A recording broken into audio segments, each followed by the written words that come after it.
ہمیں ایک ایسی حقیقت بتا دی تھی جسے ہماری آنکھیں دیکھ نہیں سکتی۔ موت کے بعد انسان ختم نہیں ہوتا، وہ ایک دوسرے مرحلے میں داخل ہوتا ہے۔ قرآن اسے برزخ کہتا ہے، لیکن یہاں ایک اور بھی زیادہ خوفناک سوال ہے۔ جب آپ کا دل آخری بار دھڑکے گا، جب آپ کی سانسیں آخری بار نکلیں گی، جب لوگ آپ کے جسم کو غسل دے کر کفن پہنائیں گے اور پھر آپ کو قبر میں اتار کر واپس چلے جائیں گے، اس وقت آپ کے ساتھ کیا ہوگا؟ کیا روح فوراً آزاد ہو جائے گی؟ کیا مردہ دنیا کو دیکھ سکتا ہے؟ قبر میں کیا ہوتا ہے؟ قیامت تک روح کہاں رہتی ہے؟ اور سب سے اہم، کیا ہم آج کی زندگی سے اپنے اگلے مرحلے کی تیاری کر رہے ہیں؟ ویڈیو کو اینڈ تک ضرور دیکھیں، کیونکہ اس سے زیادہ قیمتی آپ کی زندگی میں کچھ نہیں ہوگا۔ ہم موت کے اس سفر کو سمجھتے ہیں جس سے ہر انسان کو گزرنا ہے۔ موت کے بعد کیا ہوتا ہے؟ قرآن، صحیح حدیث اور جدید تحقیق کی روشنی میں ہم آپ کو یہی بتائیں گے۔ پہلا مرحلہ، موت۔ اللہ تعالیٰ فرماتا ہے ہر جان کو موت کا مزہ چکھنا ہے۔ پھر اللہ تعالیٰ فوراً ایک بہت بڑی حقیقت بتاتا ہے، اور تمہیں تمہارا پورا بدلہ قیامت کے دن ہی دیا جائے گا۔ یعنی موت اختتام نہیں ہے، موت حساب کی طرف جانے والا دروازہ ہے۔ دنیا میں ہم کامیابی کو پیسے سے ناپتے ہیں، گھر کتنا بڑا ہوگا، گاڑی کتنی مہنگی ہوگی، کتنے فالورز ہوں گے، لوگ ہمیں کتنا جانتے ہیں۔ لیکن قرآن کامیابی کا معیار بدل دیتا ہے۔ جو شخص جہنم سے بچا لیا گیا اور جنت میں داخل کر دیا گیا، وہی کامیاب ہے۔ دوسرا مرحلہ کیا ہے؟ روح۔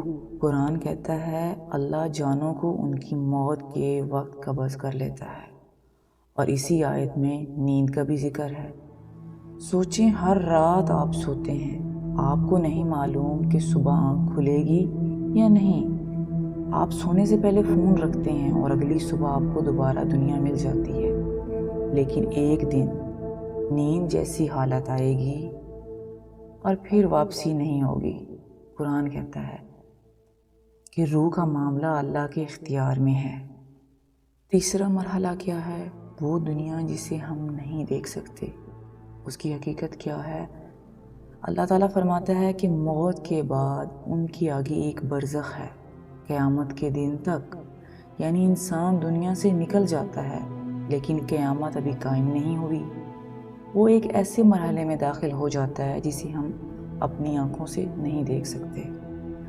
اور یہاں ایک خوفناک حقیقت سامنے آتی ہے۔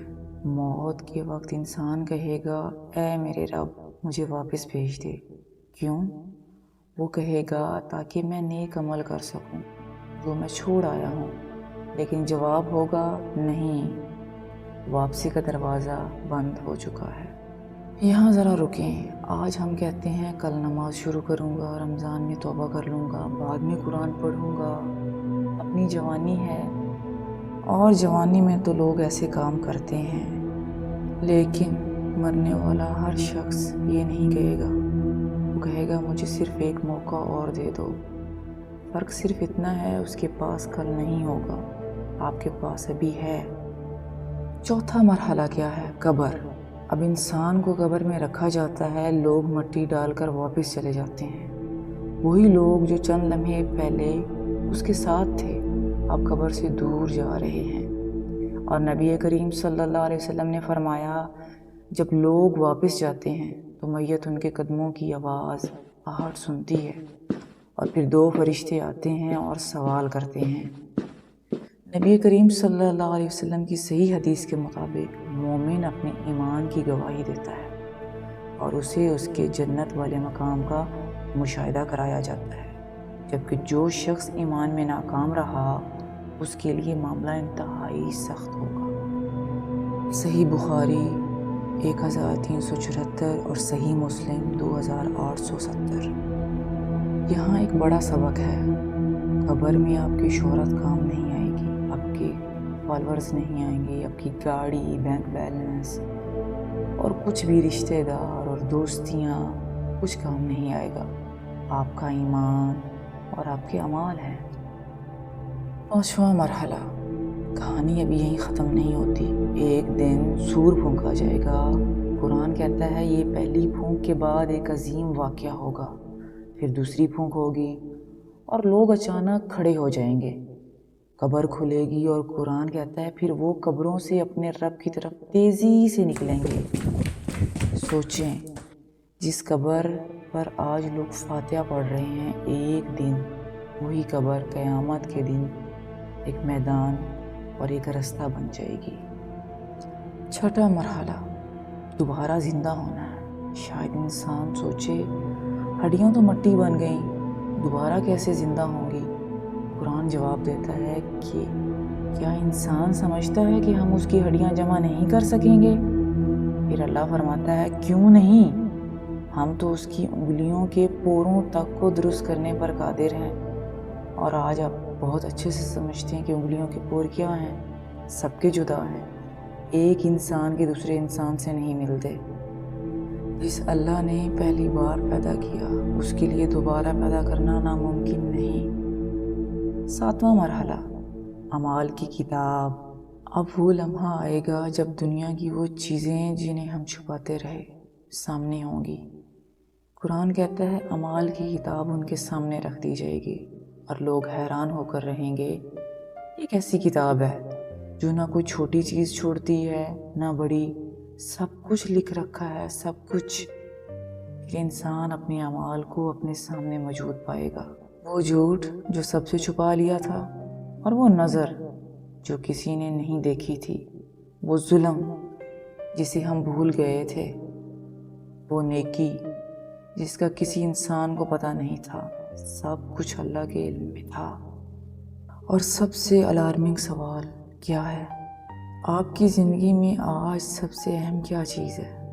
وہ گھر جو آپ بنا رہے ہیں، وہ کاروبار جس کے لیے آپ اپنی نمازیں چھوڑ رہے ہیں، اور یا وہ موبائل جس پر گھنٹوں زندگی گزر رہی ہے، یا پھر وہ شہرت جس کے لیے آپ اپنی نیت بدل رہے ہیں، یا وہ اعمال جو آپ کے ساتھ قبر میں جانے والے ہیں۔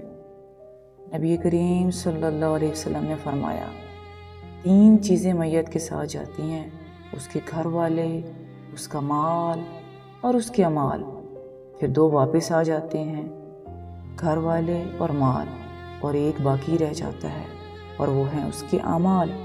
ایک بہت بڑی حقیقت جو امید کا سبب ہے سب کے لیے، موت کے بعد ہر عمل ختم نہیں ہو جاتا۔ نبی کریم صلی اللہ علیہ وسلم نے فرمایا انسان کے مرنے کے بعد اس کے اعمال کا سلسلہ 3 چیزوں کے علاوہ ختم ہو جاتا ہے۔ صدقہ جاریہ، ایسا علم جس سے لوگ فائدہ اٹھائیں، اور نیک اولاد جو اس کے لیے دعا کرے۔ صحیح مسلم۔ ہم موت کے بعد کی دنیا جاننا چاہتے ہیں، لیکن شاید ہمیں ایک اور سوال زیادہ پوچھنا چاہیے، موت کے بعد میرے ساتھ کیا ہوگا؟ کیونکہ موت سب کے لیے ایک ہے، لیکن انجام سب کا ایک نہیں ہے۔ کسی کے لیے قبر جو ہے وہ رحمت بنے گی اور کسی کے لیے پچھتاوا۔